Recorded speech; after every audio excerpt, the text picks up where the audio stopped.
അമ്മ വീട്ടിൽ ഊട്ടിയും അച്ചി വീട്ടിൽ ഉറക്കവും നാട്ടിൻ പ്രദേശത്തെ ഒരു പഴമൊഴിയാണ്.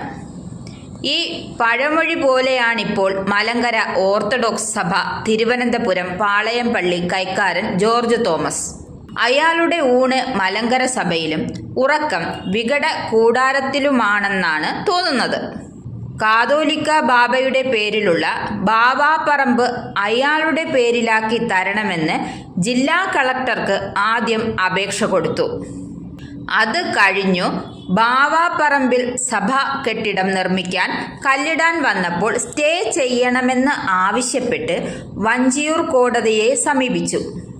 കോടതി ഇയാളെ കണ്ടം വഴി ഓടിച്ചു. ഒന്നും നടക്കാതെ വന്നപ്പോൾ ഹൈക്കോടതിയെ സമീപിച്ചിരിക്കുകയാണ്.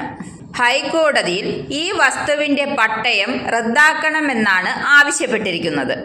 കാതോലിക്ക ബാവയും വികാരിയും റവന്യൂ ഉദ്യോഗസ്ഥരുമാണ് പ്രതികൾ. ഇയാൾ മൊണ്ണയാണോ?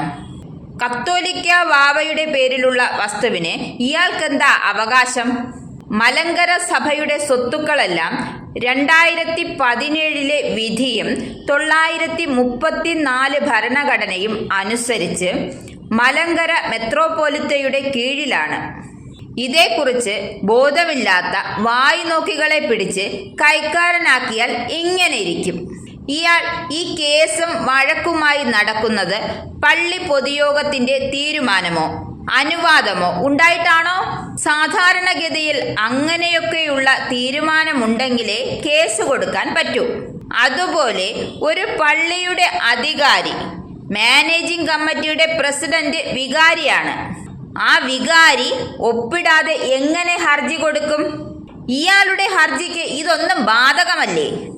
മലങ്കര സഭയുടെ പള്ളികളിൽ ഇതുപോലെ ഏക്കും പൂക്കും അറിയാത്ത ചില വേട്ടവളിയന്മാർ ട്രസ്റ്റിയായിട്ടും സെക്രട്ടറി ആയിട്ടുമൊക്കെ ഇരിപ്പുണ്ട്.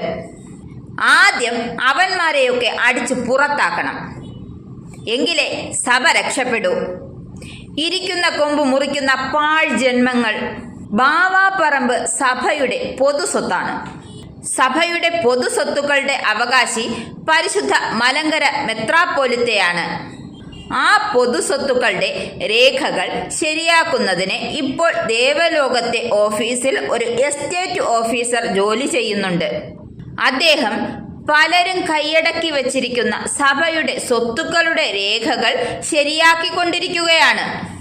ബാവാപ്പറമ്പ് സഭയുടെ പൊതുസ്വത്തായിരിക്കെ പാളയം പള്ളിക്ക് മാത്രമല്ല സഭയിലെ 2000-ൽ പരം പള്ളികൾക്കും അവകാശപ്പെട്ടതാണ്.